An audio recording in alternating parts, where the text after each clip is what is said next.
public shaming isn't new. Public shaming has been around since the dawn of time. So how much do you think the current phenomenon of public shaming is human nature, and how much is being fueled by the internet, social media, and these platforms?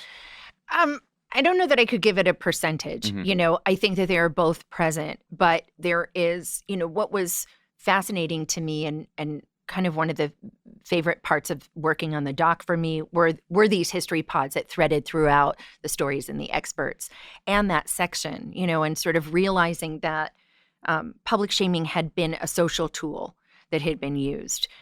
You also, as a person, you had to see the expression when you threw your stone. You had to see the expression on the person that you, if you had good aim, pelted, right? And I do wonder how many people picked up 2 stones. So we don't know that, right? Yeah. But moving once, the printing press came along, and this now became something where you could make money from gossip columns, and that Rupert Murdoch, and that started to seep into the culture. We had to cut this from the doc, but something that was interesting to me was I remembered being a little kid going to the grocery store with my parents and how it was sort of, you would come to the checkout line and that's where all the candy was and all the tabloids. Of course, I remember that. And so this idea of, and there was this move from the tabloids being on a newsstand to be in a supermarket. And what did that mean for our culture? To this be represented in where we go for our literal nutrition. Yes. It's quite a metaphor for what happened. You mentioned the stones, picking up the stones and having to see the person's face who you throw the stone at.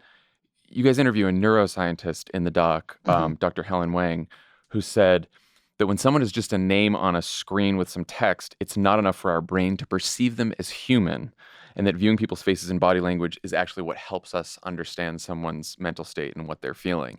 And that to me just sort of unlocked the whole thing, because like, wait, when you're on Twitter, when you're on social media, first of all, Twitter strips away context, it strips away nuance, it makes you just like, it treats people as like one monolithic aspect of their personality. And if you can't see them and everyone seems anonymous, you might tend to be a little meaner. Yeah, which is sort of an unfortunate aspect of our human nature. And I think, and that what Helen Wang was talking about there too goes to, many aspects of the kind of intertwining of human nature and technology. And I think that that's really where we need to be better, is sort of recognizing certain things we're not going to be able to change because that's how we are hardwired. Right. There's human nature and we're going to have to deal with that. Right, That's exactly. just us. But, it's the difference. It's like, when the social media companies become a diet of like sugar-only foods, that's kind of what has happened, is that when they are poking our basis and basic instincts, that is, we end up in a very dangerous place. Was it hard to get some of those people to participate in the documentary who had been publicly shamed?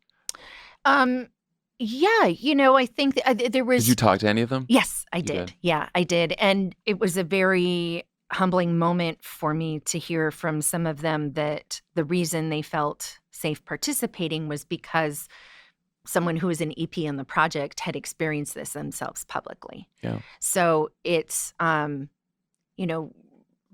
about kind of like giving a purpose to your past. I was very grateful to hear that. And it added a lot of responsibility. How hard was it for you to watch some of those stories? It was very challenging.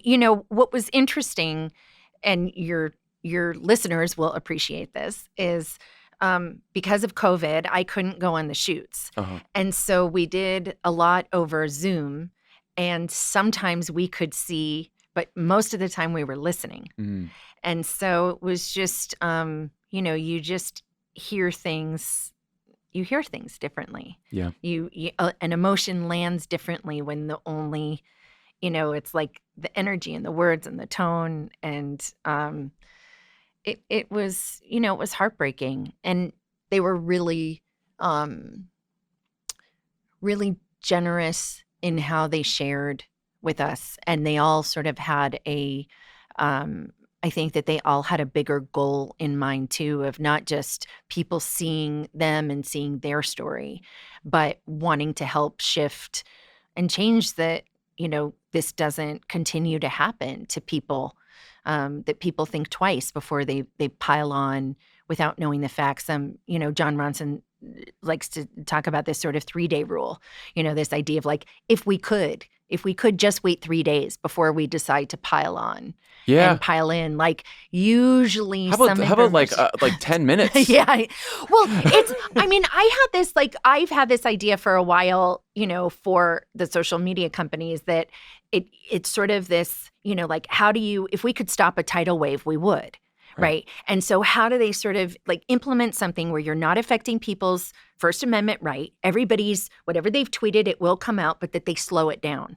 If it hits like a certain name who hasn't, that person who has a certain number of followers, or they're not a checkmark person, or whatever it is, whatever. But this idea being, because that is, that I think you get this experience from all of the stories is, and I remember it, in a different way, even though there wasn't social media, but from 98 it is a tsunami. It's a tsunami of hate and negative energy coming at you. It doesn't matter what the specific words are, you feel it. Right. And you can probably tell yourself a million times that, oh no, it's fine. It doesn't, these people don't know me and stuff like that. But I'm sure that it doesn't permeates. And also too, and as you saw in the case with actually several of the people, but particularly Taylor, I think in 98, what we had was this sense of, it was this moving of offline onto an online existence. Like, oh, this is now available. It's now on VHS and CD-ROM. Yeah, right. It's like this that happened out here is now also available here. And what's changed now is what's happening here on the internet is now bleeding offline more, right? So when people get doxxed, that to me is just, I think that is somewhere where, this idea, particularly for women and people from marginalized communities, but, to have your address released online without your permission is fucked up. Incredibly fucked up. And also what do they call it? Swatting? Like people will send the SWAT team to, to me, there is no excuse for that, Well, you hear some people say, log off, put the phone down. Yeah. But it's just, that's not, particularly for young people, like you cannot. In today's environment, we're online all the time. Mm-hmm. It's sort of impossible to cut off completely. And then, as you said, more and more it's bleeding into the real world. Mm-hmm. From doxing people to the January 6th insurrection. Sure. which is really terrifying.